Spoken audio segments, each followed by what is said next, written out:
Let's do it. Hello, everyone. Hello, and welcome to the Tonight Show podcast for today, the 7th of November 2025, live on YouTube. Wow, oh wow. Have I been a busy boy today? Been at a massive car shop in Birmingham and back tonight after a long drive, but plenty of news coming up, and also I have some very special announcements to make as well on tonight's podcast. So, ladies and gentlemen, please obviously, if you're tuning in around the world, this is on YouTube, the Tonight's podcast. Me, Charlie, and joining me tonight, Labour Party supporter and motorsport fan, Zach Chambers. Hello, Zach. Hello, Charlie. Hello. Let's get on with the show. If you're watching from all around the world, please like and subscribe to the Squash. I'll alert you when new videos get uploaded. And of course, let's get on with the podcast tonight. Now, I'm going to start with our planks of the week this week. Right, well, should I say that the plank of the week, it's a very serious one. For me, this is one of my nominations this week. It goes to the horrendous stabbing that took place on a train going to, I believe, King's Cross the other day. I think it was in Huntington or Doncaster, somewhere like that. There was at least 10 people, 10 people that were stabbed. This guy apparently had a knife, ran around the train, went on I have to say, it was absolutely vile. I mean, why is this now happening on public transport? People have to use these trains to go to work. You know, they want to travel into, say, the capital. A lot of people do take commuting seriously. And I have to say, I was appalled what happened the other day. I don't know if there was any deaths, but there was people seriously injured that had to go to hospital. Absolutely vile. And the other day they said it was a non-terror incident. But one of the Met Police claimed that it was a non-terror incident. This was a terrorist attack. Something like this happened. It was a stabbing. It's what we've seen in London all these times, stabbings. And obviously, you know, the other week we had someone who got stabbed just from going on a dog walk. I mean, let alone anything how bad this country's getting when it comes to knife crime. It's horrendous. So that's one of my nominations this week as well for Plank of the Week. My next nomination, well, if I could ever think of a nomination that this one would be very, very interesting, I have to give my next nomination to, well, I think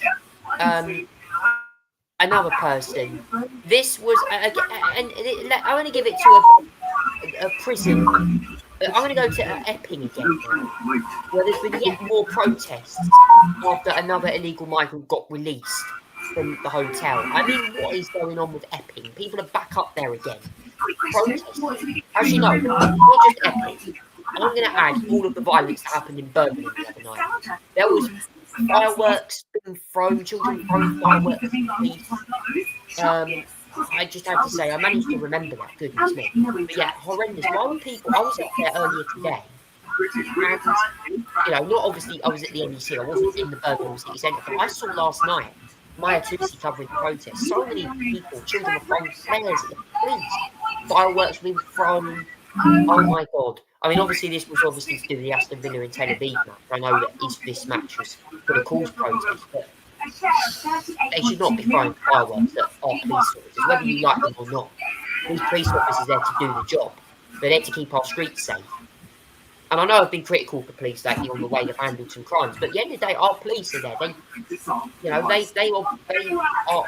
police officers are our key workers. We don't want them being targeted by even as young kids now doing this sort of stuff. It's crazy. Zach, what's your nominations for Plank of the Week this week?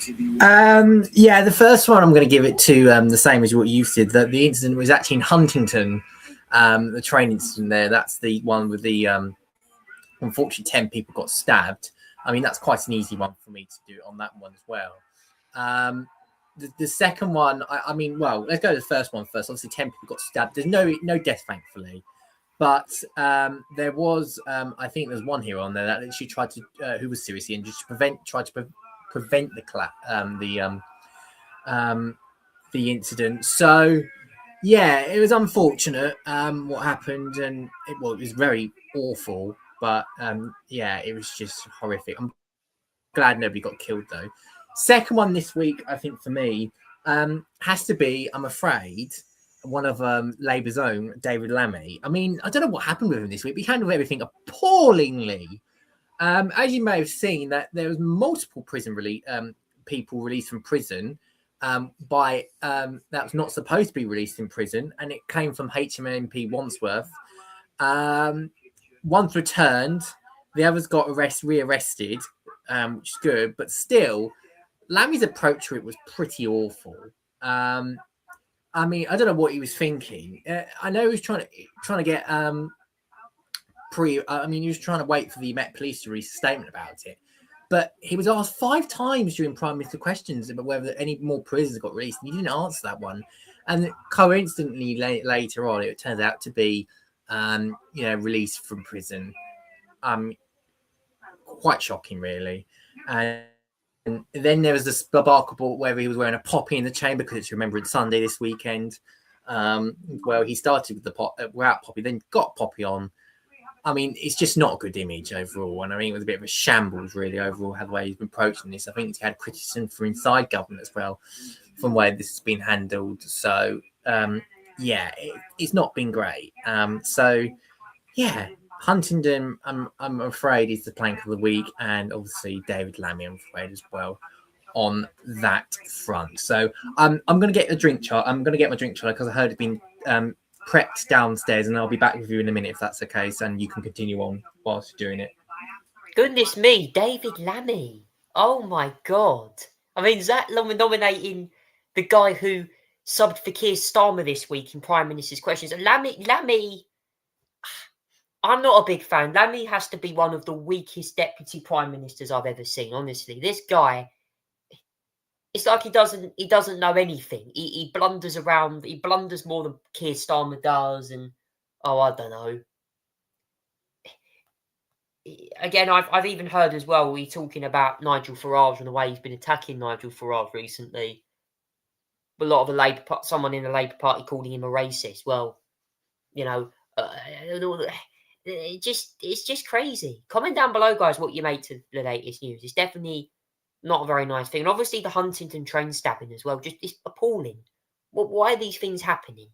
Honestly, we talk about this a lot, the fact that in this news that there was 10 people that got stabbed. The attacker who showed his knife and weapon is Stephen Kren, who threw himself at the attacker in order to give an opportunity to close. Stephen Kren, unfortunately, got injured. Apparently, according to this, Astrid is no doubt how vital to say because of his actions as a hero. I think undoubtedly if Stephen wasn't there, I'd been seriously injured as well. That was 2 people there that were involved in that horrible stabbing on the train the other day in Huntington. Just appalling. Absolutely appalling. I don't know what is going on with our country right now in terms of stabbings and everything. Anyway, moving on now to the rest of the news. And Zach, there's been a lot of talk in the United States this week. Obviously, I think we've had Donald Trump, and I think he's done I'm not sure there's like some little mini midterm elections. I know New York, I think, has got a new mayor now as well. And also as well, Trump made a statement about the filibuster the other day. I think in resulting in some election results. Or midterm primary results. But there has been some news today coming out from America about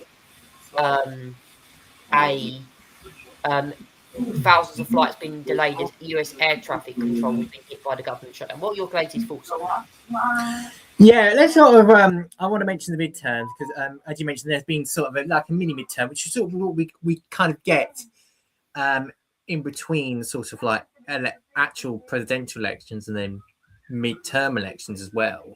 So in just a brief case as well, let me just explain it in brief. There's been elections in Virginia, New York, New Jersey.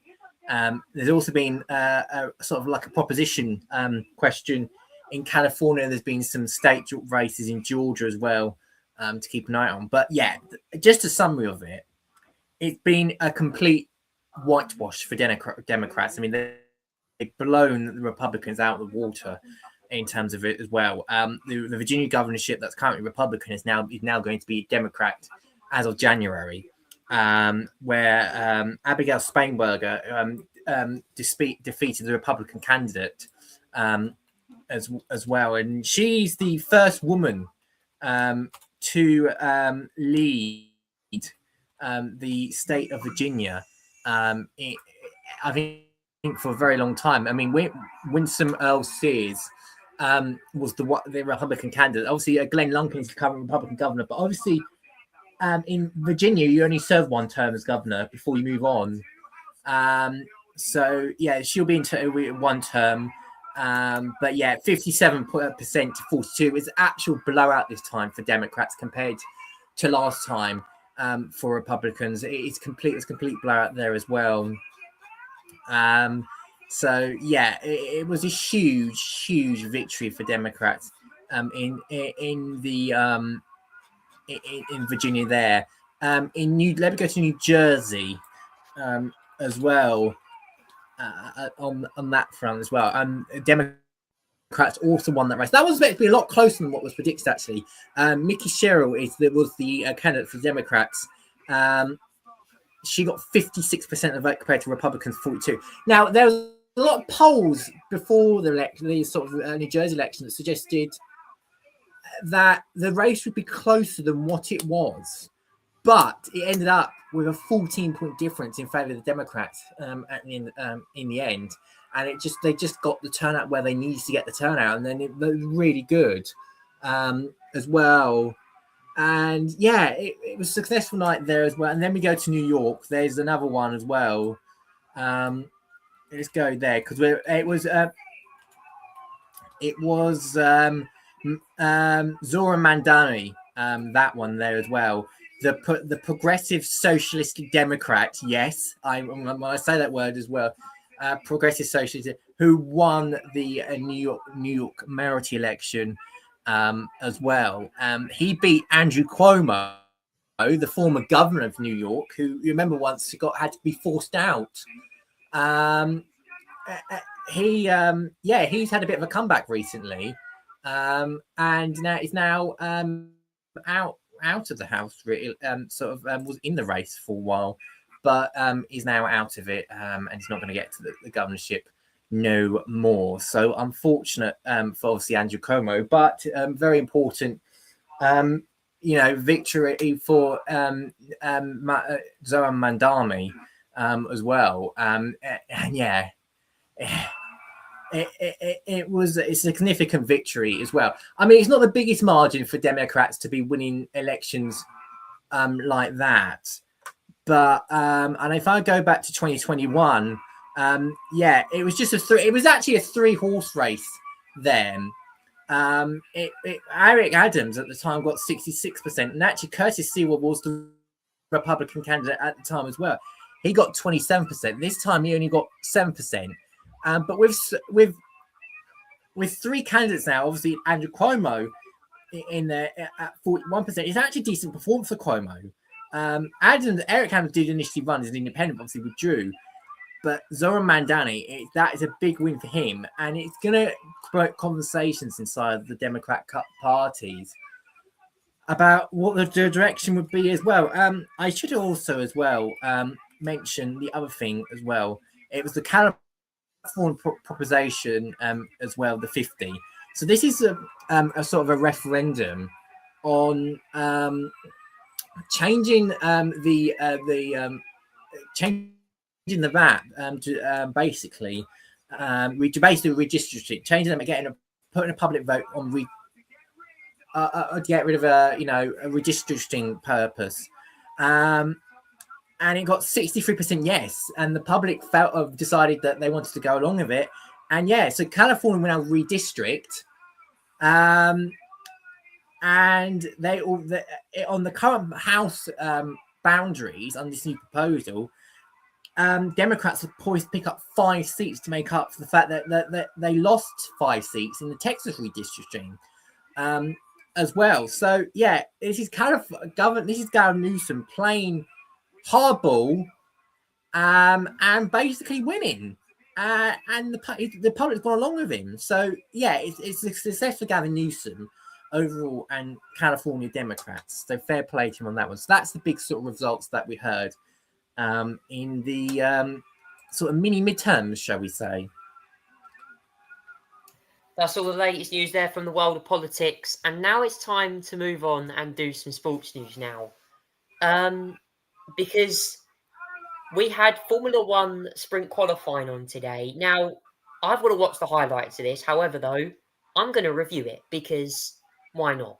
Because F1 fans want to know. So I knew going in something was going to happen. McLaren are on top again. This time, though, it's still Lando Norris, who is on the sprint qualifying pole. Obviously, it took place earlier in the day. Obviously, because it's Brazil. Obviously, it's a slightly earlier time than the other American races. So in the UK, it's actually not a bad time for sprint qualifying in the race, should I say. But for sprint qualifying, we had Norris ahead of Andrea Kimi Antonelli, 900th of pole. Very good. For what is, I believe, his second best, well, is the best result for him in a qualify. Obviously got sprint pole in Miami, I think, but yeah, it's like qualifying wise, it was qualifying. It beat up his best result, second place. Really, I don't know how he got second place in that Mercedes.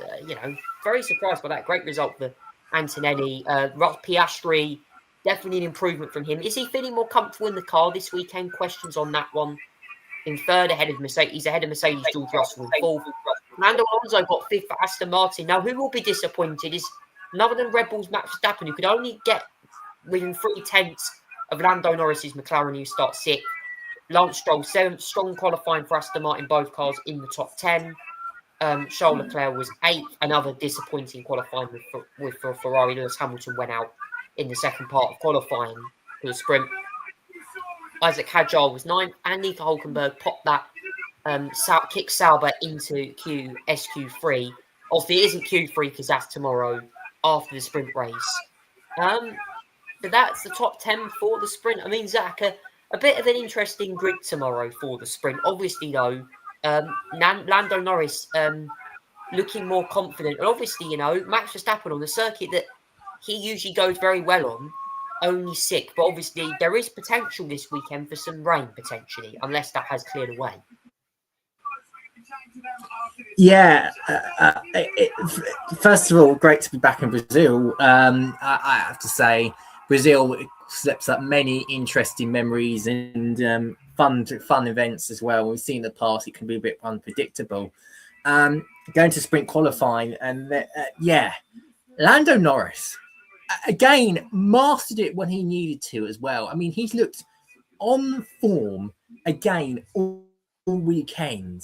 He looks very comfortable. He's mastered the circuit. He's got the setup right. And he's driving that McLaren brilliantly again. Pole position for sprint tomorrow. Great job. Kimi Antonelli, though, fair play. Second position. And he also did really well. I managed to get the maximum out of that Mercedes and performed really well. Just under a tenth of pole position is very presented. Oscar Piastri's third. Now, you may think the position's a bit disappointing overall to be behind Anthony, but actually, Piastri's looked much better on first impressions this weekend compared to last, where he's been lacking like 6 behind his teammate. He's managed to find some time, claw back something. He's managed to connect a little better. Obviously, he wasn't able to get the laps in the final laps, but actually, overall, he did much better. George Russell fourth, just struggled on his final laps, I think, as well. You can see he just slipped around as well. Fernando Alonso fifth. Now, he was fastest in SQ2 at one point. I mean, blimey. Fernando Alonso has some pace this weekend. Fair play. He's driven that car as well. I mean, Lance Stroll seventh as well is really good.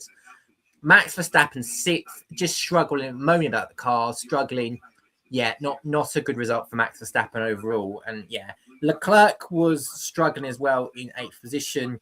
Ferrari not running well on this well. Isaac Hadjar was 10th. Nico Hulkenberg, ninth. Nico Hulkenberg was 10th.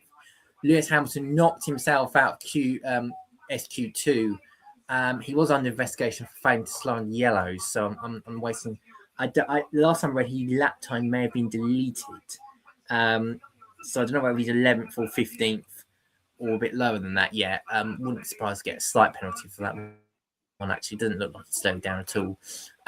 Colapinto 16th, who's just got a new contract, by the way. Will be with Alpine next year.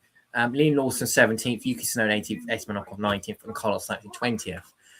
So that's a really important result for McLaren. But tomorrow, it is supposed to rain. It is supposed to rain. The weather does not look great tomorrow. So we don't know what the hell is going to happen tomorrow. It's going to be unpredictable. Will we even get the sprinting? Will we even get the qualifying in? I don't really know. But we'll have to see and see if they do manage to get it in. Overall, I hope to think they'll get it in. It'd be trying as well. But if not, we may be looking at Sunday morning qualifying. And I suspect what will happen is if the sprint gets delayed and if the qualifying also gets turned off as well, then I imagine they won't run the sprint on Sunday morning because qualifying will take precedent and is deemed more important. So, tomorrow is going to be unpredictable if the weather is expected to come in as well. It will be fun to see what happens. I mean, Max Verstappen's got the most to be making up, most certainly from sixth position. If Lando can get a good start and control it in the weather as long as they can get going, then he should be fine and should be able to make the maximum out of that McLaren. What happened last year when it rained? Max Verstappen showed you how to drive that rat track. Started from outside the top 10. I think it was like 16, 17.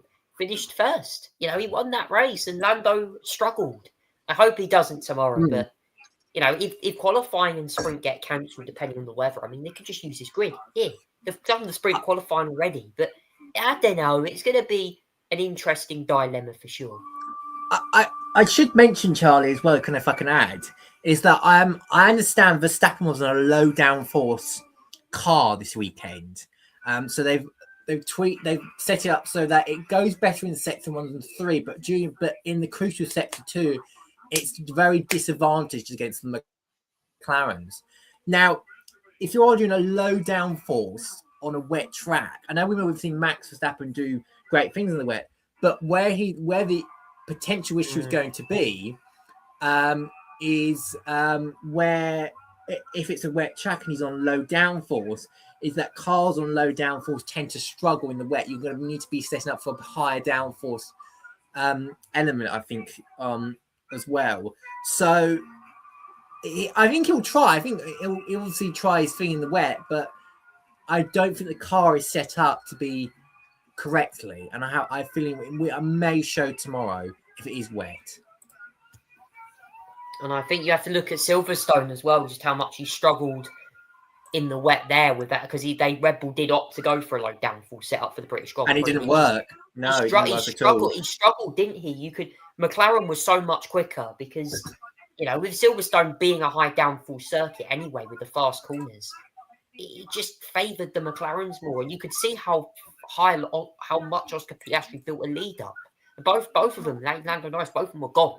As soon as this is what I mean. This is why you've got to time the condition. You've got to have the right setup. You know, obviously conditions matter. They've got weather radars, the teams have. But yeah, it's very interesting. Comment down below, guys, what you make to the Formula One there as well. Also, as well, guys, I just want to mention the British Grand Prix.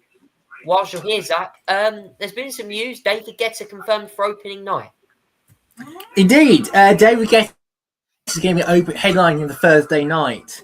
Now, I don't think we'll be at that one because I think we tend to get the Friday to Sunday tickets. So, but that's a good start, and it's actually one of David Guetta's few UK appearances actually this year, next year as well, I should say, because he's doing a tour next year, and I think it's going to be the only UK stop on the tour. So it's actually a big get for Silverstone to be for Guetta to be headlining as well, and I think it's a good headline for the Thursday overall. We're yet to find out. We'll probably find out closer next year when we get the Friday to Sunday headliners will be as well.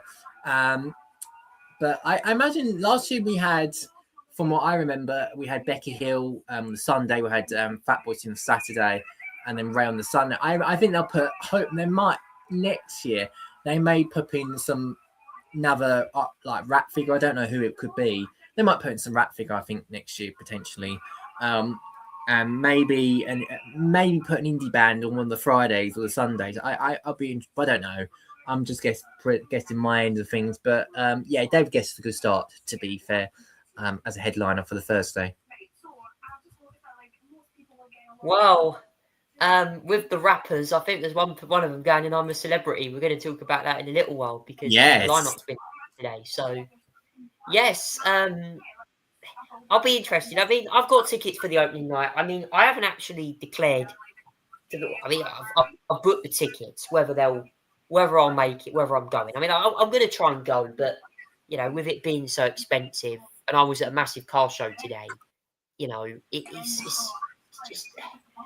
I mean, like when you pay all that money, like it's one of them things. I want to do the Friday, but then I found out, oh, you have to pay £120 to park, and I'm like, well, I'm gonna have to go park and ride. And then sometimes I see TikTok videos saying that the buses take 3 hours to get there, and all standing outside. One's throwing it down with rain. You know, get your waterproofs on or whatever. It's gonna be a I mean, I've seen it all on TikTok, all that park and ride stuff. But anyway, comment down below, guys, what you make to opening night and to the opening F1 news in general, as well. Moving on now to NASCAR. Well, we have a champion crowned. He won it for the second time. Kyle Larson won. Now, I'm going to talk about this format because there's been a lot of questions. Should the knockout format be scrapped? I think it has to be because I think I don't understand why NASCAR doesn't run like Formula One or IndyCar where it's just a normal season. Why they have to do this? Because this is for a title. This is for a championship. It's like, oh, one person has to finish ahead of another car. Why couldn't it be done on points? This is what I don't understand. Obviously, Larson finished ahead. The race, I believe, was actually won. I don't know if it was even won by any of these drivers who won by the playoffs. It was the Phoenix race, if I'm correct. It was Ryan Blaney who won the race. So Brad Keselowski, Kyle Larson was third, Logano fourth, Kyle Busch was fifth, ahead of Denny Hamlin, Josh Berry, Michael McDowell, Ryan Preece, Chase Elliott was 10th, number 9, Hendrick Motorsport, Chevrolet Camaro. I'm going to get your thoughts on this. I mean, you know, this format, it's controversial. It's not like any other championship where they're done with just regular season races and points. This is done through knockout stages or the chase stages.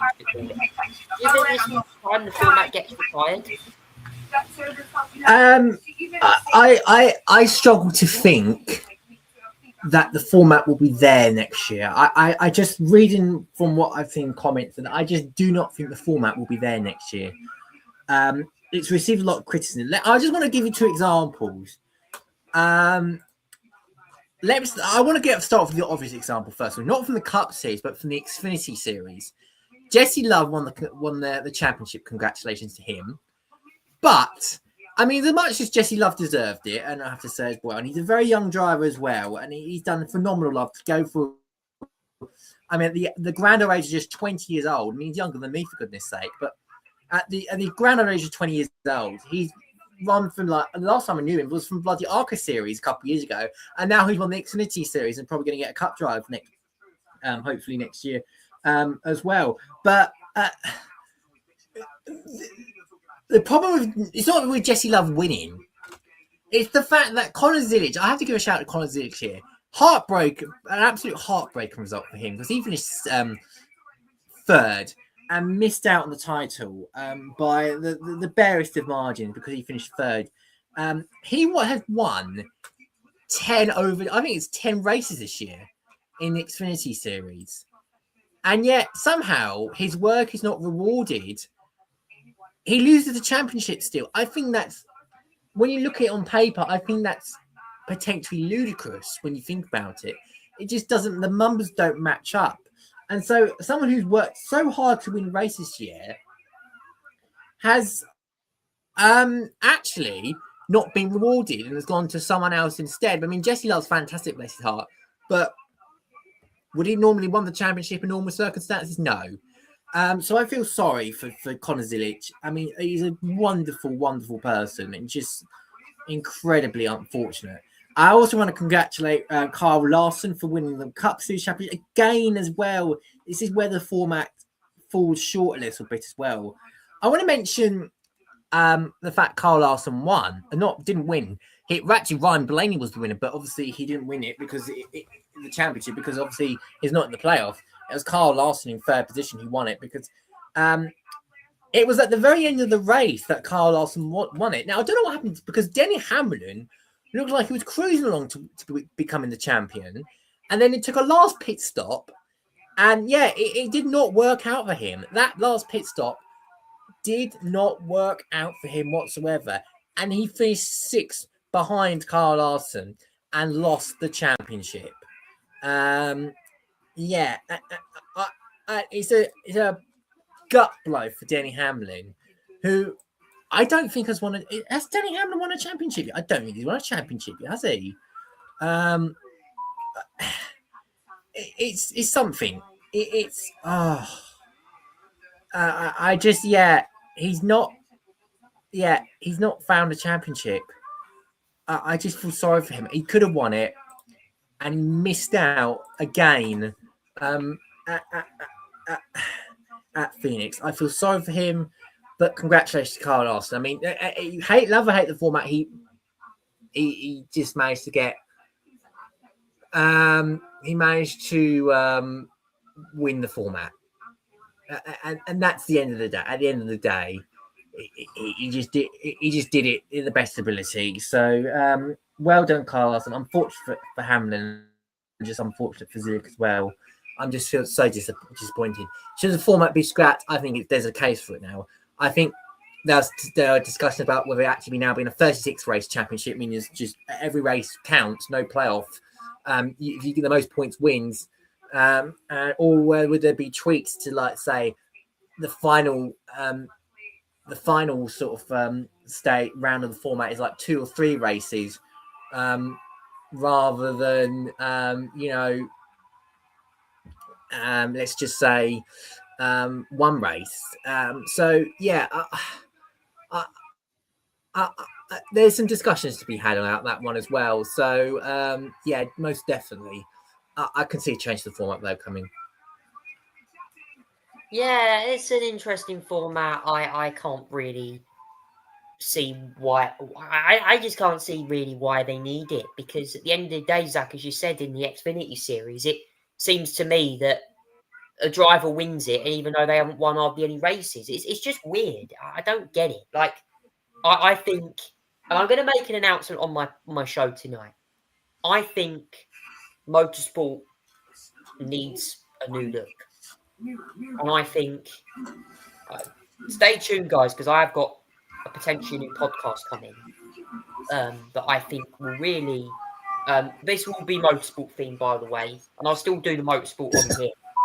Obviously, only certain series. I feel like I want to go more in depth in other series, British touring cars, even NASCAR. American motorsport in general there's loads of, even IMSA now. Look at the 24 Hours of Daytona and part the IMSA package. There's some big drivers that go in these series, and do I want to be seeing championships? I mean, I read up reports that the Cup Series was like, I think it was Denny Hamlin or someone. There was a pit stop at the end of one of that races where I think, was it Denny Hamlin or Denny Hamlin or who was in the championship for? Costed someone a title. There was a comment saying it was reminding him of Abu Dhabi 2021. If it wasn't for a call on the pit stop, I don't know. It's just a shame, isn't it? How these champions are. Let me know, guys, down in the comments what you make to this news. So that really enjoyed. Oh, before I go, I just actually forgot. When one of my uncles is watching the show, I actually nearly forgot something. This isn't the end of the sports news yet. I forgot we've got to do the football. Okay. So Champions League and Premier League action were on this week. Of the Champions League, I heard Tottenham won 4-0. I know Real Madrid lost the other day as well, from what I read up as well. But in the Premier League last week, West Ham won. Did I say West Ham?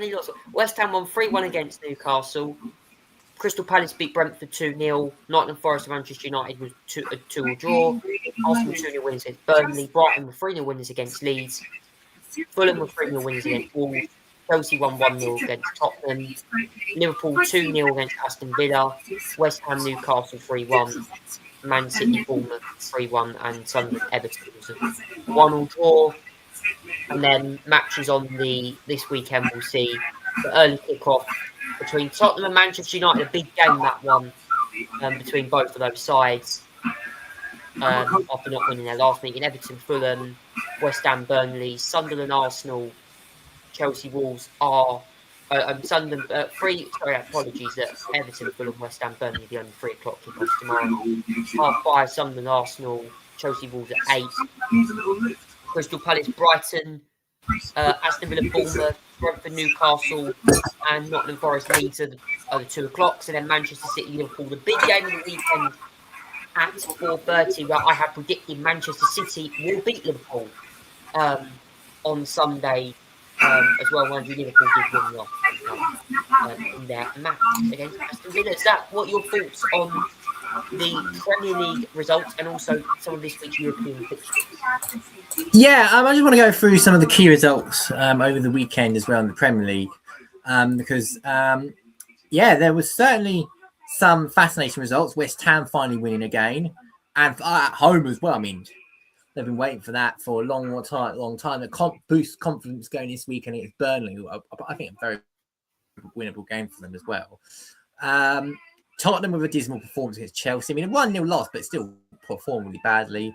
Palace back on form, 2-0 victory. Arsenal on good form as well. Brighton really doing a good job as well on Saturday, last Saturday as well. Fulham with a 3-0 victory. Victor Pereira finally gone from Wolves after 3-0 thumping from Fulham. That was the last straw for them on that front as well. So that's the Premier League side of things. I just want to mention the games coming up this weekend as well, as you kind of suggested in that one as well. It's the last one before the international break again, by the way, because we've got one more international break this year. And that's next weekend as well. So we're going to have the Premier League going to have a little bit of break after this for 2 weeks. But yeah, 2 big matches to look forward to overall. On 12:30 tomorrow, Tottenham against Manchester United. That's the pick of the game for me on Saturday. It is a big, it's a clash between the Europa League finalists, Tottenham and Manchester United. We'll see if Tottenham can get back onto form after losing to Chelsea. Manchester United will want to be continuing their good run recently as well. We'll see if that happens at all. Only 2 games at 3 o'clock tomorrow. Everton Fulham, West Ham Burnley. The 5:30 game is Sunderland v Arsenal. I think that's a really critical matchup, that one, because of how well Sunderland have been doing. Arsenal away, Sunderland have been doing really well this season. I think that's one to keep an eye out for. And then the game at 8 o'clock is Chelsea and Wolves as well. That's at 8 o'clock as well. And then there's 5 games on the Sunday, as you mentioned. And it's the East Coast. It's sort of the East Derby between Crystal Palace and Brighton. That's at 2 o'clock. Aston Villa v Bournemouth is another one to keep an eye on. That's also at 2 o'clock as well. Brentford Newcastle and Nottingham Forest Leeds are the ones in there. And then 4:30 is the game of the weekend. Manchester City against Liverpool. That is going to be a crucial decider for the title race at this stage of the season as well. Match day 11. I just want to mention the Champions League as well.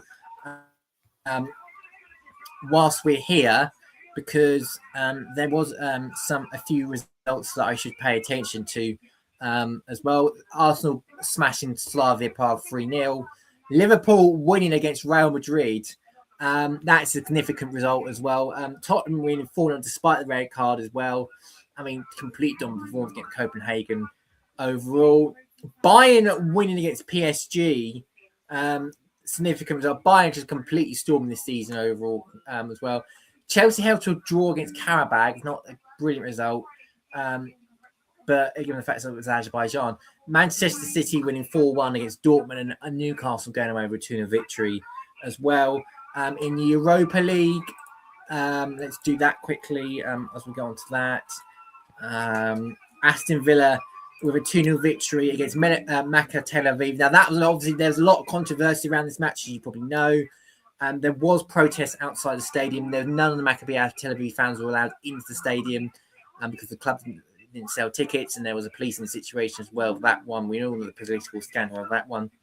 Nottingham Forest held to draw against SK Stromgrads.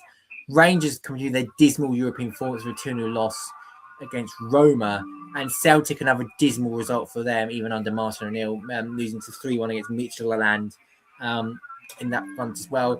In the Conference League, we had obviously some sides in that one as well. Crystal Palace was 3-1 against AZ Alkmaar, much better performance for them as well. Against a good European opposition, I should say, as well. Shelbourne, I'm afraid the Irish side isn't against Ritter. I'm afraid on that front. And then we got Aberdeen drawing against AK Larmacrow as well. And the other match, well, I'm looking for Shamrock, who drew against AAK Athens as well. So that's the results there in the European games last week, or this week, should we say, just been. So that's all the football news. Now it's time for some news you've all been waiting for. Yes, the return. I'm a Celebrity, Get Me Out of Here, a week on Sunday. Who is ready for the new series of the show? Yeah. Here comes the lineup. We'll get that to you right now. Ladies and gentlemen, the 2025 I'm a Celebrity, Get Me Out of Here lineup now announced pretty much with some names I'm sure you all know. Here it is.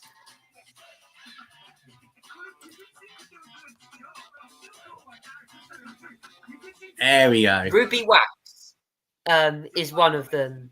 Comedian of all sorts.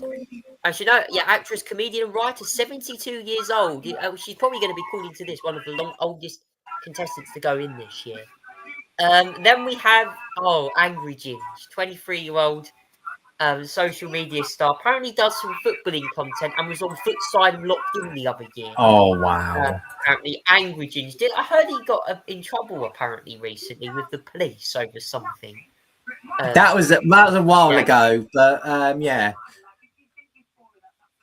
But it was this year. Alex Scott, broadcaster, also called, she's 41. Apparently, she's a partner, she's apparently, I don't know if she's married, but she's dating Jess Glynn, apparently. I saw them till in Celebrity Gogglebox. Obviously, Jess Glynn's a singer, 21, who doesn't know who she is. As well, Shauna McGarty. EastEnders. She's known for playing Whitney Dean on EastEnders 2008 and 2024. Vogue Williams, who is also going in. Reality Bites, including Vogue Does Home and Away, Lorraine and Renovation Rescue. Lisa Riley from Emmerdale, plus known for playing Mandy Dingle. Kelly Brook, radio presenter. From Heart Radio, model. yeah. I'm a British Talent judge years ago. She was a fourth judge years ago on that show when she was very young. Martin Kemp, guitarist from Spandau Ballet, also Roman Kemp's dad. They've got a podcast together as well. Yeah, should be a fun one. And Eddie Kadee, apparently he is he competed in Strictly Come Dancing. I heard there's a rapper on there as well, apparently. Jack Osborne, son of Sharon Ozzy, sadly no longer with us. Rest in peace, Ozzy Osbourne, 39-year-old. And Attic, I believe he's the rapper. I don't know if that's 12. I think there was 2 late arrivals. So according to this, Tom Reed Wilson, he's another one potentially going in on the list. I don't see Wayne Rooney on here, so maybe Wayne Rooney isn't taking part, or Tommy Fury. So no. Yeah, that's the lineup. Zach, what's your thoughts on the lineup? I'm a bit mixed about this year, to be honest. I don't think it's as good as last year, to be fair, on that front. But there's a few names that I recognise in there that I think will probably be interesting. Obviously, Sean McGarty, I've known from playing with the EastEnders because I watch EastEnders all the time. So that's a recognisable name to me. I've heard of Kelly Brook because I knew her from the present Heart Radio, and I've seen her name pop up. I've never listened to her show really. because I don't listen to hard radio. It's not I'm not the audience for it. Martin Kemp, very familiar name to me. Yeah, and obviously he's going in there as well. The son, obviously the father of Roman Kemp as well. Yeah, he's obviously his son went into the jungle back in 2019. Roman was third place. Andy Wyman and obviously Jacqueline Josa won that one as well. So yeah, it was another EastEnders actress that one as well. Eddie KD, yeah, comedian in the group, so hopefully might provide the laughs. In that front, I kind of recognise. I mean, Alex Scott is the name I really recognise because she presents on the BBC as well. Football Focus, some live matches also as well on that one. Ruby Wax didn't stand out to me instantly, but yeah, I see she's being an old school quiz person, chat show host. Jack Osborne clicked with me when I realised he was the son of Ozzy Osbourne as well. Yeah, I'm sure he's going to have some interesting stories in there as well. Lisa Riley, Soap Stars as well in there. H, oh my goodness me, H is in there. H I recognise because I listen to a lot of his songs. Yeah, H will be a bit of a personality I feel in there as well, and I feel like he's got some good stories in there as well. Vogue Williams, yeah, her husband is Spencer Matthews as well. Obviously, he was removed because he was taking steroids as well, but that's interesting, that one. Tom Reed Wilson's not a name that stands out to me, but I understand he's from Celebrity Go Dating. I've not watched that, so I'll have to see what he's like. And then the other one I really realised as well, obviously Vogue Williams is in there, but the one I really realised as well, and I relate because I love watching his content sometimes. Angry Ginge, a social media superstar, is going in there. I can imagine he'll be quite the character in there, and I imagine he'll get voted for quite a few Bush Tucker trials. He's going to be. I can imagine him being TV gold in there. So I'm actually really happy to see him signed. He signed up for that one. I think that's really great signing overall. So in terms of the lineup, not as strong as last year, but I think there's some good people in there. I'm looking forward to seeing. Yeah, it's going to be an interesting lineup for sure. I can't wait for it. So yeah, this one is going to be a very interesting lineup, and I can't wait to see who's going to be in there because there's plenty of great talent in there for sure. Anyway, now I've got a song that's going to really get your body pumping. Ladies and gentlemen, it is Candy by Robbie Williams as this week's musical interlude. We'll see you in a few minutes' time.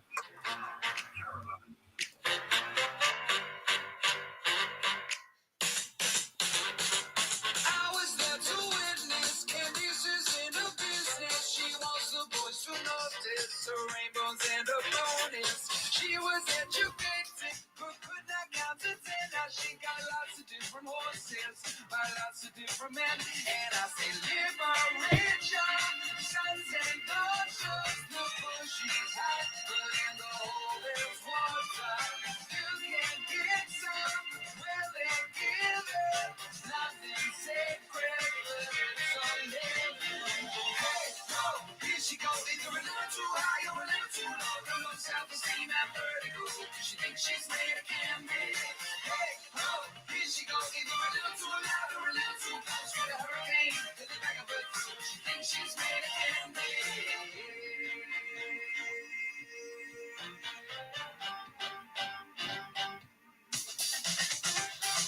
Ring the roses, whoever gets the closest, she comes and she goes as the war of the roses. Mother was a victim, father beat the system by moving bricks to Brixton and learning how to fix them. Liberation, sons and daughters, the bush is high, but in the hole there's water.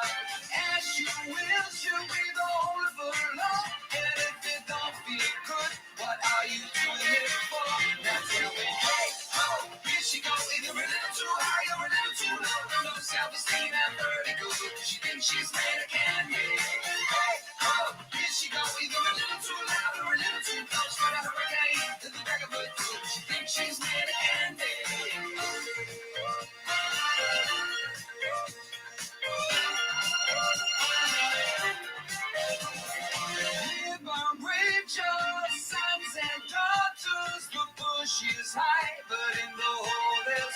As you will, she'll be the whole of the love. And if it don't feel good, what are you doing it for? What are you doing it for?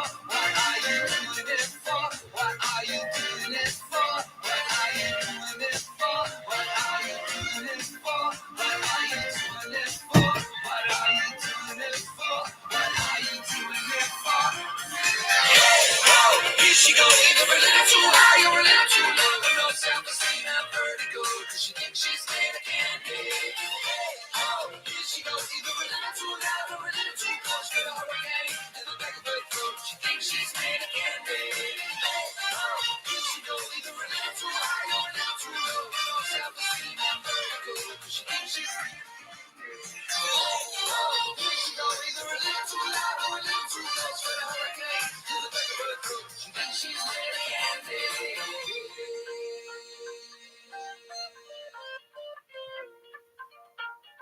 You know, when you can go like, Candy there by Robbie Williams. I'm sure everyone will be getting their candy canes out very soon for when Christmas comes.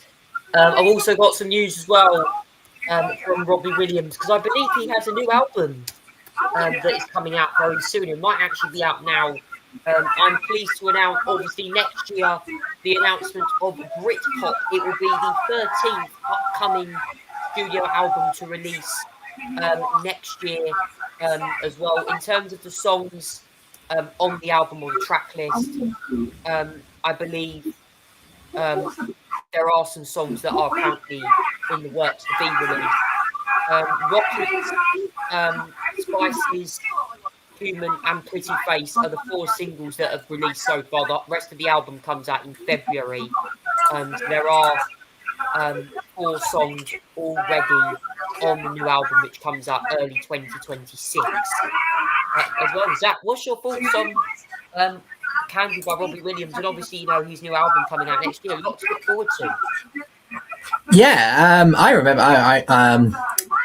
I remember Candy for quite a while. Actually, it was quite a obsessive song I had in my mind as well. It's going to be, his new album is going to be called Britpop. He's already released a couple of songs from it, as you mentioned as well. But Candy was such a gem in the days as well, and I'm glad it was quite successful at the time as well. But Britpop is coming out on the 6th of February as well, and quite a few songs coming out on that one as well. They've got 11 songs, and then if you got some extras as well on the deluxe edition as well, I should mention as well. If you're a fan of Take That and Robbie Williams, then you've got an album to look forward to listen to. I've always thought Robbie's been one of the best singers, one of the best singers in the band. Like, obviously, him and Gary were the big part of the reasons why that band was so popular back sort of late 90s, 2000s. Obviously, Robbie done the solo career, departed the band. But, you know, he's an iconic artist, Robbie Williams is. He's done so many songs, classics, new tracks. I remember a song called Love My Life that he done as well. That one was quite a popular song. Quite one of his newer tracks, but yeah, Robbie Williams still going strong. Obviously, former X Factor judge as well. With his wife, I had a field on, I think it was the 2018 edition. I find him serious before they actually stopped making the X Factor UK. So, yeah, let me know in the comments if they should revive that show. Let me know. Definitely worth something to look into. Anyway, now it is time for Conversation Street. Now, a couple of things to mention about. Mainly, the main thing tonight, I'm going to talk about where I went today, which is the Lancaster Insurance NEC Classic Car Show. Now, this car show runs this weekend. It runs through until Sunday. And, you know, thankfully I'm feeling better this week now. That's why I went to the show today. But in general, guys, the show, it's a great show. I mean, I met so many people today, including former Top Gear presenter Richard Hammond, who was on the stage today, talking about the Drive Tribe Collective, which obviously, if you don't Drive Tribe, it's a YouTube channel, it's a social media channel that Richard Hammond is now creative director of. Obviously, you know, that they were there today. Obviously, Richard was there talking about his time on Top Gear and the new collective. It was going to bring community voices together with like pub style chats. You could like an online interactive platform that's launching in December. It's going to feature guests like Tiff Nadell, His daughter Izzy Hammond from Drive Tribe as well. See, Tiffany Dell is usually presenting 5th year. Massive world-renowned motoring journalist, Matt Watson, I think, as well, who was also there today. Got a chance to meet Matt Watson, of course. You might know him from Carwell. He does a lot of drag races, including with cars like the Hyundai Ioniq 5N. And also as well, Yanamais and Lamborghini Aventadors and stuff. So you'll know Matt Watson. He was there as well. We had Mike Brewer, obviously. He's a dealers presenter. Obviously presents Full Dealer now, a current TV show talking about his family, also running Automotive, the company that he's running. And just in general, lots of car-y things there. There was also a live podcast cafe as well today. I was watching a podcast today. I think it was called Classic Car Weekly or something like that. It was a podcast today where they were talking about classic cars. The Mondeo ST220 got mentioned. That car was great. Honestly, does anyone remember Mondeo ST220? It's comment below that down below, guys. That's a car that I remember. It used to be a blue one. It had a V6 engine apparently as well. That one. I'm going to do a video on the car show anyway. Go into more details about it. But that's really all I'm going to say on that. But that's what I saw today. Obviously, it runs all throughout this weekend. There's going to be an auction taking place over tomorrow and Sunday. Viewings were open today. I think there's going to be several cars being auctioned off. It's at the iconic National Exhibition Centre in Marston Green, Birmingham, England, just outside the main city centre. Obviously, as well. So if you are attending this event, it's on every year. They have big name guests that go. So yeah, it's going to be a huge event. Obviously, I was there today. Ages getting home with the traffic on the motorways, particularly in 25. And, up until that point, it was fairly quick. But yes, a big show. Lots to talk about. Obviously, big name celebrities there as well. It is the ultimate petrol head paradise.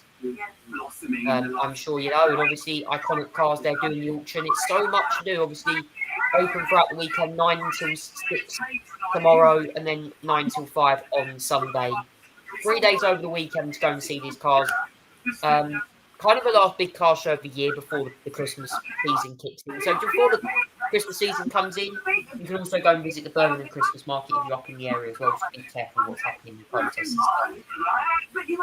as well. And there's Mike Brewer from We The Dealers there as well on one of the pictures. Great to meet Mike today, and obviously, he's Michelle and obviously his daughter there as well.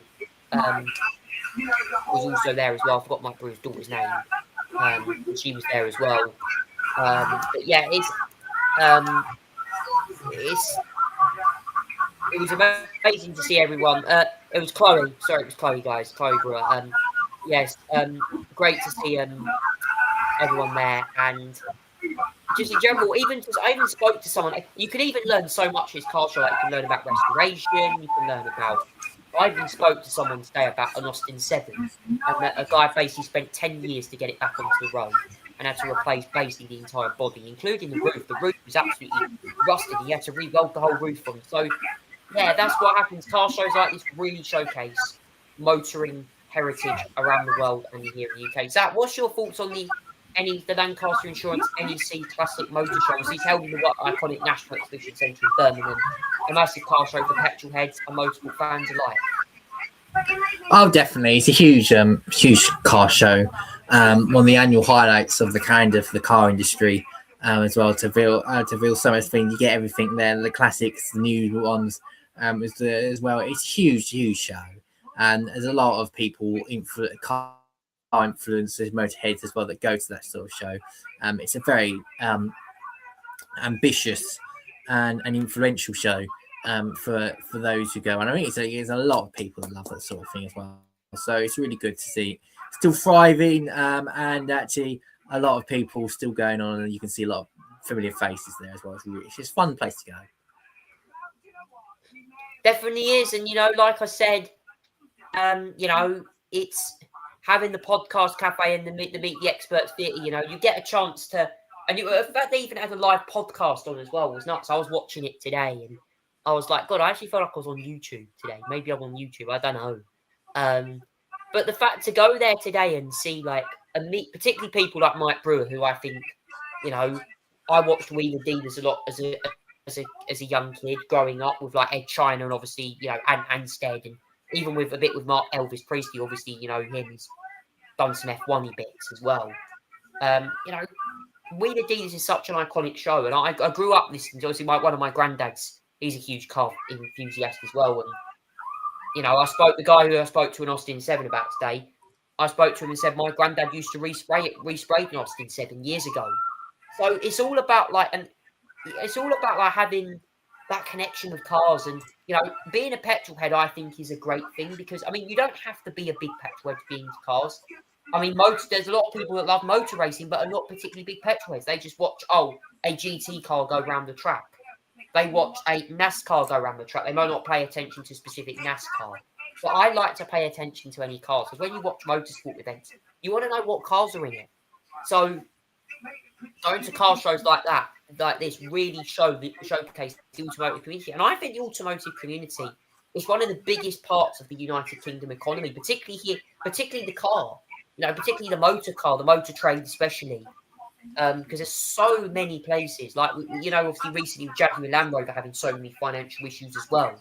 It's a challenging time for us. The budget, as Mike Brewer said today, the budget coming up very soon. I know we're not kind of trying to blame Labour on this, but Mike Brewer even said it's going to cost a lot more money. You might have to start laying off staff if they're going to struggle financially. I mean, we've seen that as well this week with companies like Tesco introducing 40p bags. Tesco, Asda, Morrison's, Marks Spencer. Tesco introducing body cams on drivers. Well, I mean, that's a bit weird, really. But I mean, supposing you're going to have a CCTV for a driver to come and deliver your shopping, that's a very interesting thing there as well. And there's also as well the fact that they've introduced new self-serve, like barcodes in there, some of the stores, and these new boxy cameras and stuff, and, you know, 40p bags. I mean, 40p bags, come on, they used to be 10p. 20p, now they're 40p. God, I'm going to take my bags going shopping next time. But, you know, everything's going up, and as Mike Brewer said, he might have to lay off one of his staff. So, I mean, Zach, in general, for all sectors of the economy, particularly the motor trade, it's going to be very challenging, especially with potentially tax rises coming up very soon in the autumn. And also as well, potentially on the electric cars as well, potentially getting these sort of pay per mile sort of thing potentially also reported as well.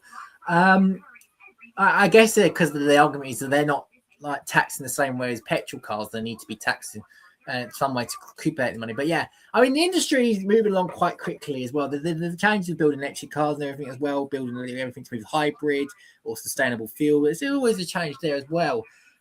But the sector has adapted and evolved, and I think shows like this is really helpful to showcase all of them as well, get some attention and that sort of thing as well. So I think the sector's evolving. The way obviously, you know, people view cars these days is evolving as well. So it's obviously adapting, but we can't lose those main fields as well. Going like something like NEC and everything like that as well. We can't be losing those sort of things.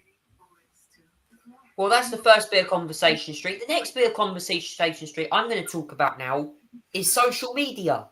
Now, a lot of people have been kind of keeping up. I mean, look, this has been a big topic over in several countries about banning social media for certain age groups. I think Piers Morgan said that he won't give his kids social media. There's been a lot of countries introducing social media changes because, you know, social media, I'm not going to be rude, okay?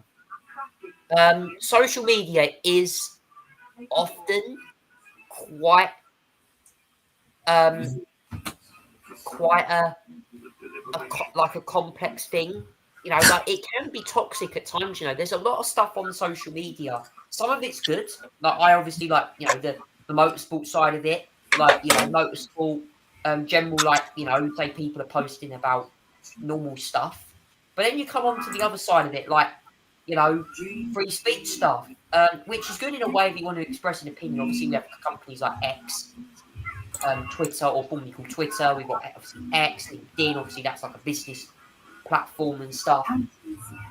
What I'm talking about specifically, obviously, we know we've had new rules on crackdowns on free speech, or, you know, I know that people have been arrested for comments made online. Not that I'm going to say anything on the podcast tonight as well, because I know that there's been a lot of issues around that. But let's talk about something that is interesting. Australia have announced that this rule has been apparently under 16s apparently have been banned from using social media. I just want to go over some news that's been announced in Australia. Obviously, Anthony Albanese, still the Prime Minister's announces. Reddit has now been added to the Australia social media ban for under 16s. Popular media forum Reddit has been added to Australia's world's first social media ban for children under 16 next month. Live streaming platform Kit will also be included, bringing the number of sites targeting the ban to 9. They include Facebook, X, Snapchat, TikTok, YouTube, Instagram, and Threads. From December 10th, tech companies can be fined up to $50 million or 32.5 million US dollars, 25.7 million pounds, if they do not take reasonable steps to deactivate existing accounts for under 16s to prohibit new ones. Each banned platform will choose their sole or significant purpose is to enable online social interaction. The government said in many more sites may be given fast charging technology. Messaging services, Discord, WhatsApp, and game platforms, Roblox will be not included, nor will Google Classroom and YouTube Kids. I mean, Google Classroom is essential, especially given that I used that platform when I was at sixth form, particularly during the online pandemic and stuff, because I had to do a lot of my work through that, you know. Imagine during lockdown, people have to do the online learning through Google Classroom. You've got Chromebook like I have.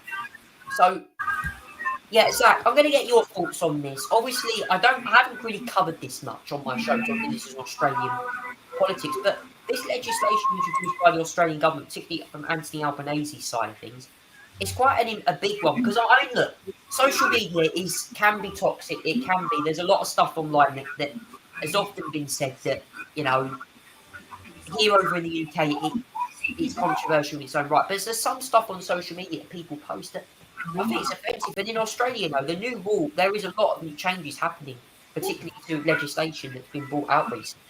Under 16.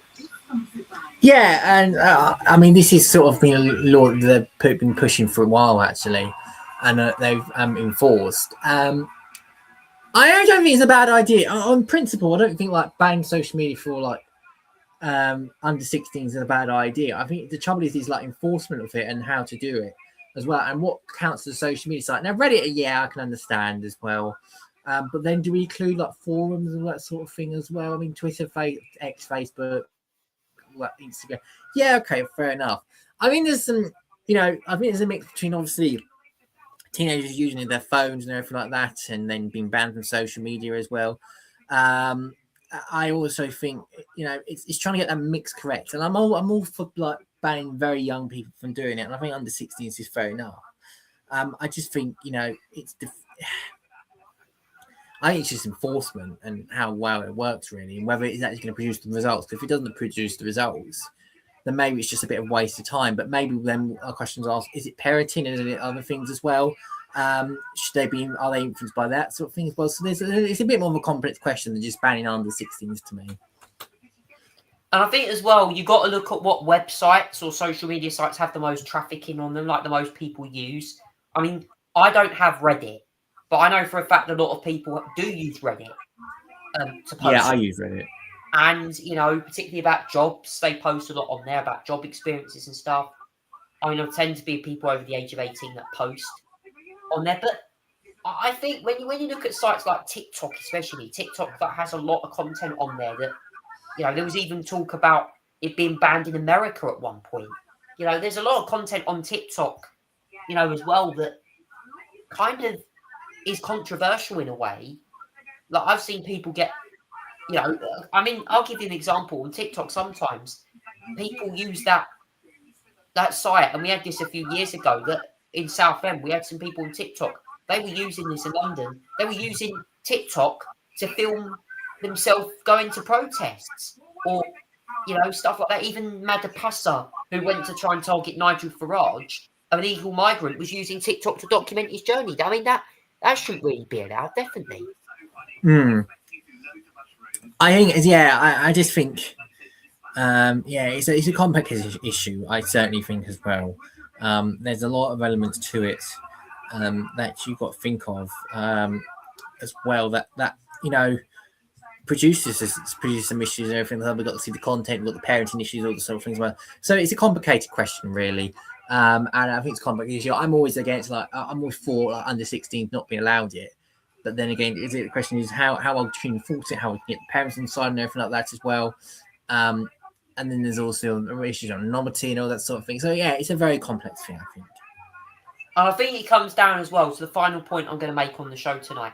It comes down as well to the fact that, and I think, and even myself, I'm not going to lie, I think I need to change this up as well.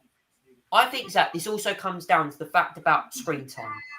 Parents allowing their kids or children spending too much time on a screen, because when you're fixated on looking at, say, a phone, a iPad, a tablet, a laptop, a computer, you know, if you're going on social media too much, you do get that sense of overwhelming, a sense of feeling overwhelmed, feeling anxious, you know, and that could be a big trigger for that. And I think a lot of parents and some children, particularly as young, might be concerned by that.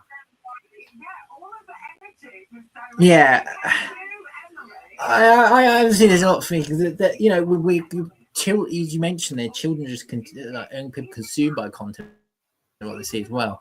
So it's all about restricting and getting the whatever content we're seeing and all that sort of thing as well. I mean, some of the I don't always think the TikTok algorithms have done very well, and certainly some of the social media stuff is really not exactly. It's not that. I mean, TikTok, once you get in an algorithm, it's addictive and you sort of can't let go of it. And yeah, so that's a problem. It's content, it's age, there's everything as well. And I think it's a thing that needs to be tackled. Yeah, so comment down below, guys, what you make to social media and obviously the new rules in Australia. Because we all have different opinions on social media. And, you know, people use it for mental health. Some people don't use it at all. Some people only use it intermittently. In certain programs, I think this is definitely up for a debate here. I think in the UK. For sure. Anyway, that is it for the Tonight Show podcast this week. Zach, obviously, before we go, what are the big news coming out of the world of politics over the next week or so? What's coming up next week? There's going to be more budget speculations. There'll be stuff about Lammy and the prisoners. How many more prisoners are actually out there? I mean, Paul Branford IT reporting there was a few more. There was even more than that out there as well, which will be interesting to see if there is even more that's still on the run. But yeah, it's our own issue, I have to say as well. With the amount of prisoners that are out there, I think it's something that I should be concerned about. I'm sure Parliament will bring up again next week. Yes, that is it for the Tonight Show podcast tonight. Thank you so much for watching. Have a great weekend. We'll be back next week for another edition of the show. From me and Zach, take care and have a great weekend. See you next time. Goodbye.